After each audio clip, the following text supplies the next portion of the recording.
تم بولو تو صحیح مسکان، تم میری زندگی ہو، تمہاری ہر بات میرے لیے حکم کا درجہ رکھتی ہے۔ شام نے وارفگتی سے اس کے چہرے کو دیکھا۔ تو پھر تم مجھے میرے گھر واپس چھوڑاؤ، وہ سپاٹ لہجے میں بولی۔ شام نے ایک دم سے سر اوپر اٹھایا، اس کے چہرے پر پھیلا کرب اور اضطراب دیکھ کر مسکان نے نظریں جھکا لی۔ بولو کر سکتے ہو ایسا، وہ ایک بار پھر بولی۔ شام نے خاموشی سے سر جھکا لیا، وہ ایک دم بے چین ہو گیا تھا۔ بولتے کیوں نہیں؟ بولو کر سکتے ہو ایسا؟ نہیں، تم ایسا نہیں کر سکتے ہو، کہو نہیں کر سکتے ہو نا، ٹھیک ہے تم نہ کرو، میں خود ایسے کرتی ہوں۔ یہ کہہ کر مسکان نے ایک طرف اندھا دھند بھاگنا شروع کر دیا۔ شام اس کی طرف اچانک اس کی اس حرکت دیکھ کر بکھلا گیا، وہ اسے پیچھے سے آوازیں دیتے ہوئے اس کے پیچھے بھاگا۔ مسکان بھاگتی چلی جا رہی تھی۔ کافی دور بھاگنے کے بعد اس نے پیچھے مڑ کر دیکھا تو شام اس کے پیچھے تھا۔ وہ پھر سے تیز بھاگی، بھاگتے بھاگتے اسے ایک جھٹکا لگا، کسی نے مضبوطی سے اسے تھام لیا، وہ خوفزدہ ہو گئی۔ شام پلیز مجھے چھوڑ دو، مجھے جانے دو۔ یہ کہتے ہوئے اس نے جیسے ہی اس پکڑنے والے کو دیکھا تو اس کی اوپر کی سانس اوپر اور نیچے کی نیچے رہ گئی۔ انتہائی خوفناک شکل کا ایک لمبا چوڑا دیو شخص اسے جکڑے ہوئے تھا۔ شام! وہ زور سے چیخی اور شام جہاں کھڑا تھا وہ وہیں رک گیا۔ وہ حیرت سے اس شخص کو دیکھ رہا تھا۔ مسکان بری طرح سے اس کے بازو میں جکڑی ہوئی تھی، وہ مچل مچل کر اپنا آپ چھڑانے کی کوشش کر رہی تھی اور شام کو مدد کے لیے بلا رہی تھی۔ ذکوان تم؟ شام کی حیرت میں ڈوبی ہوئی آواز ابھری۔ ہاں شام، میں تم کیا سمجھتے تھے کہ کسی کو پتہ نہیں چلے گا؟ اور تم ایک لڑکی سے پیار کرتے ہو اور اس سے شادی کرنے والے ہو؟ تم نے ہمارے قبیلے کی روایت کو توڑا ہے، میں تمہیں اس کی سزا دوں گا، ذکوان نہایت ہی غصے سے بولا۔ ذکوان شام وغیرہ کے قبیلے کی فوج کا سپہ سالار تھا۔ شام اپنے ماں باپ کی شادی کے بعد 8 سال بعد پیدا ہوا تھا، سو جب شام پیدا ہوا تو بہت خوشیاں منائی گی۔ ہر کسی کو شام سے بہت پیار تھا، آخر کو ان کے بادشاہ کی اکلوتی اولاد تھی۔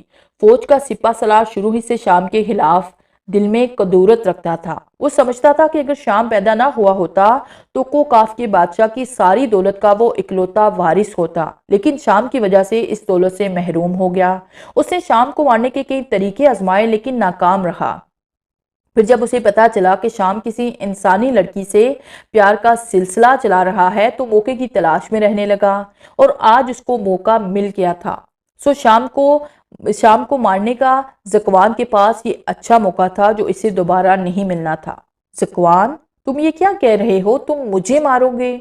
شام حیرت سے بولا۔ ہاں تمہیں ماروں گا، میں تو شروع ہی سے تمہارے خلاف رہا ہوں، تمہیں مارنے کی ہر ممکن کوشش کی لیکن ناکام رہا۔ تم کوکاف کی ساری دولت پر ناک بن کر بیٹھے ہو، آج تمہیں زندہ نہیں چھوڑوں گا، پھر اس ساری دولت کا پورے کوکاف کا میں بادشاہ بن جاؤں گا، میں بادشاہ ہوں گا، وہ کہا لگانے لگا۔ ذکوان نے مسکان کو ایک طرف دھکا دیا اور شام کی طرف بڑھا، اس کے ہاتھ میں چمکتا ہوا خنجر آ گیا۔ شام ابھی تک شاک سے نہیں نکلا تھا، سو وہ اس حملے کے لیے تیار نہ تھا۔ ذکوان نے تیزی سے خنجر شام کے پیٹ میں ادار دیا۔ شام کے منہ سے ایک زوردار چیخ نکلی، اس کی چیخ کے ساتھ ساتھ ہی مسکان کی بھی ایک زوردار چیخ ابھری۔ شام نیچے بیٹھتا چلا گیا۔ مسکان چیختی ہوئی شام کی طرف بھاگی، اس کے پاس پہنچ کر وہ زور زور سے رونے لگی اور اسے آوازیں دینے لگی، اسے اٹھانے کی کوشش کرنے لگی۔ ذکوان نے مسکان کو پکڑا اور گھسیٹتا ہوا لے جانے لگا۔ شام پلیز مجھے بچا لو شام، مسکان روتے ہوئے چلا رہی تھی۔ ذکوان اسے کھینچتا ہوا ایک کھائی کے قریب لے آیا۔ اچانک مسکان کا ہاتھ کسی نے مضبوطی سے پکڑا۔ ذکوان نے منہ دوسری طرف کیا، اس نے مسکان کو کھینچ کر کھائی میں پھینکنا چاہا لیکن وہ ایسا نہ کر سکا۔ اس نے مڑ کر دیکھا، شام! مسکان زور سے چیخی۔ شام نے زوردار جھٹکے سے مسکان کو اپنی طرف کھینچ لیا، اس کے زخم سے ابھی تک خون بہہ رہا تھا۔ شام نے ذکوان کو گردن سے پکڑا اور اوپر اٹھا کر زور سے زمین پر دے مارا۔ وہ تڑپنے لگا۔ شام نے ایک نظر اسے دیکھا، مسکان کو ساتھ لے کر چل پڑا۔ شام ہٹ جاؤ! اچانک ایک زوردار آواز آئی۔ شام پھرتی سے مسکان کو لے کر ایک درخت کی آڑ میں کھو گیا۔ تیزی سے آتا ہوا آگ کا ایک گولا سیدھا گزر گیا۔ شام جلدی سے سامنے آیا۔ ذکوان دوبارہ اٹھ کھڑا ہوا تھا لیکن اچانک وہاں شام کا باپ نمودار ہوا۔ جیسے ہی ذکوان نے آگ کا گولا شام کی طرف پھینکا، شام کے باپ نے اسے خبردار کر دیا اور ذکوان کی طرف اپنا ہاتھ کر کے اسے زور سے جھٹکا دیا۔ تو اس میں سے تیز شعاعیں نکلی اور ذکوان کو اپنی لپیٹ میں لے لیا۔ ذکوان کا جسم جلنے لگا۔ شام بھاگ کر اپنے باپ کے پاس گیا اور ان سے لپٹ گیا۔ بابا جان آپ یہاں کیسے؟ وہ پوچھ رہا تھا۔ بیٹا ہم کو کاف کے بادشاہ ہیں اور ہمیں پل پل کی خبر رہتی ہے، تم ہمیں بے خبر سمجھتے ہو، وہ خفگی سے بولے۔ نہیں نہیں بابا جان ایسی بات نہیں ہے، اچھا ہوا آپ آ گئے، اس شیطان کا خاتمہ ہو گیا۔ شام اطمینان سے بولا۔ ارے تمہارا ذہن گہرا ہے، ایک منٹ رکو۔ شام کے بابا نے اپنا ہاتھ شام کی طرف کر دیا۔ شعاعیں زخم پر پڑی اور زخم لمحہ بھر میں غائب ہو گیا۔ ہاں بھئی بہو کو بھی لے چلو، وہ خوشی سے بولے۔ پپا پلیز آپ چلیں، میں آتا ہوں۔ شام ایک دم سنجیدہ ہو گیا۔ کیوں کیا ہوا بیٹا، خیریت تو ہے نا؟ وہ پریشان ہو گئے۔ ہاں ہاں بابا خیریت ہے، آپ گھر چلیں۔ وہ کچھ پریشانی سے وہاں سے چلے گئے۔ شام نے کچھ لمحے درخت کے پاس کھڑی مسکان کو دیکھا جو سوالیہ نظروں سے اسے دیکھ رہی تھی۔ اس کی آنکھوں میں آنسو تھے۔ شام اس کے قریب ہوا اور کہا تمہیں واپس جانا ہے نا اپنے ماں باپ کے پاس؟ چلو میں تمہیں چھوڑ دیتا ہوں۔ یہ کہہ کر شام نے مسکان کا ہاتھ پکڑا۔ مسکان نے بولنا چاہا لیکن اسے موقع نہ مل سکا۔ چند لمحوں میں وہ اپنے گیٹ کے پاس کھڑی تھی۔ جو اپنے گھر، شام نے سپاٹ لہجے میں کہا۔ وہ عجیب سی کشمکش کی حالت میں اندر داخل ہوئی۔ اندر داخل ہوتے ہی اس کی آنکھوں میں آنسو آ گئے۔ وہ آگے بڑھی۔ اس کے مما پاپا باہر لاؤنج میں بیٹھے ہوئے تھے۔ جیسے ہی اس کی نظر مسکان پر پڑی وہ اٹھ کھڑے ہوئے اور حیرت سے اسے دیکھنے لگے۔ مسکان روتے ہوئے آگے بڑھی۔ وہیں رک جاؤ، اس کی پپا کی پاٹ دار آواز لاؤنج میں گونجی۔ اب کیا لینے آئی ہو یہاں؟ پہلے ہی تمہاری وجہ سے ہماری بہت بدنامی ہو چکی ہے، اب کیا تماشا دیکھنے آئی ہو ہماری عزت کو؟ جو تم نے چار چاند لگائے تھے، اب کس چیز کی ضرورت ہے؟ تمہیں دفع ہو جاؤ یہاں سے۔ اس کے ساتھ جس کے ساتھ گھر سے بھاگی تھی اس کے پپا چیخے۔ پپا نہیں، میری بات سنیں، میں بھاگ کر نہیں گئی تھی، میری بات تو سنیں۔ بس میں نے کہہ دیا، کچھ نہیں سننا۔ رحمو دھکے دے کر نکال دو اسے یہاں سے، میں اس کی شکل تو کیا اس کا سایہ بھی نہیں دیکھنا چاہتا۔ ملازمت دوڑتا ہوا آیا اور مسکان کا ہاتھ پکڑ کر اسے کھینچ کر باہر نکالنے لگا۔ وہ تڑپنے لگی۔ اس نے اپنا آپ ملازم سے چھڑایا اور پپا کے قدموں میں گر گئی۔ پلیز پپا میری بات سنیں۔ وہ بری طرح رو رہی تھی۔ اس کے پپا نے نفرت سے اسے دیکھا اور غصے سے وہاں سے چلے گئے۔ مسکان نے مما کی طرف دیکھا، وہ بھی رخ موڑ کر وہاں سے چلی گئی جیسے اسے کوئی تعلق ہی نہیں۔ اسے یقین نہیں آ رہا تھا رشتے اس طرح بھی بدلتے ہیں، خون اس طرح بھی سفید ہو سکتے ہیں۔ وہ آہستہ آہستہ چلتی ہوئی باہر آنے لگی۔ وہ باہر نکل کر رو دی۔ دیکھ لیا تم نے اپنوں کو بہت یاد کرتی تھی نا، انہیں تم سے زیادہ اپنا سٹیٹس عزیز ہے۔ مسکان نے شام کی طرف دیکھا اور اپنے آنسو پونچھے۔ میں بہت بری ہوں شام، میں تمہارے ساتھ بہت برا کیا، تمہارے قابل نہیں ہو، مجھے مر جانا چاہیے، ہاں مجھے مر جانا چاہیے۔ وہ جوش سے کہتے ہوئے ایک طرف جانے لگی جب شام نے مضبوطی سے اس کا ہاتھ تھاما۔ کیا پاگل پن ہے مسکان، جب تمہیں مجھ سے نفرت تھی تب برا کیا تھا، یہ بات تو سمجھ میں آتی ہے۔ اب جب تمہیں لگا کہ میں اچھا ہوں تو اب تم میرے ساتھ برا کرنے جا رہی ہو۔ مسئلہ کیا ہے تمہارے ساتھ؟ وہ غصے میں الجھتے ہوئے بولا۔ اب میں نے برا کیا ہے؟ مسکان نے حیرت سے اس کی طرف دیکھا۔ مرنے جا رہی ہو، یہ کیا میرے ساتھ اچھا کر رہی ہو؟ تمہیں معلوم ہے کہ تم میرے لیے کیا ہو، پھر اس طرح کیوں کر رہی ہو؟ شام نے بے بسی سے کہتے ہوئے اپنا منہ دوسری طرف کر لیا۔ آئی ایم سوری شام، میں تمہیں ہمیشہ دکھ دیتی آئی ہوں، کبھی کوئی خوشی نہیں دے سکی، میں بالکل بھی اچھی نہیں ہوں، مسکان افسردہ لہجے میں بولی۔ نہیں مسکان تم بہت اچھی ہو، میرے دل سے پوچھو اور اس اچھائی کا ثبوت ابھی دینا ہوگا۔ شام پرشوق نظر سے اسے دیکھنے لگا۔ کیسا ثبوت؟ وہ حیران ہوئی۔ میرے ساتھ چلو گی میرے نگر، جہاں خوشیاں ہی خوشیاں ہیں، پیار ہی پیار ہے، چلو گی نا میرے ساتھ؟ اس نے امید بھری نظروں سے مسکان کی طرف دیکھا اور اپنا ہاتھ اس کی طرف بڑھا دیا۔ میرا تمہارے سوا اب کوئی نہیں شام، میں خود کو اس قابل تو نہیں سمجھتی کہ تم جیسے عظیم شخص کی ہمراہی میں چلوں، لیکن اسے اپنی خوش قسمتی ضرور سمجھوں گی۔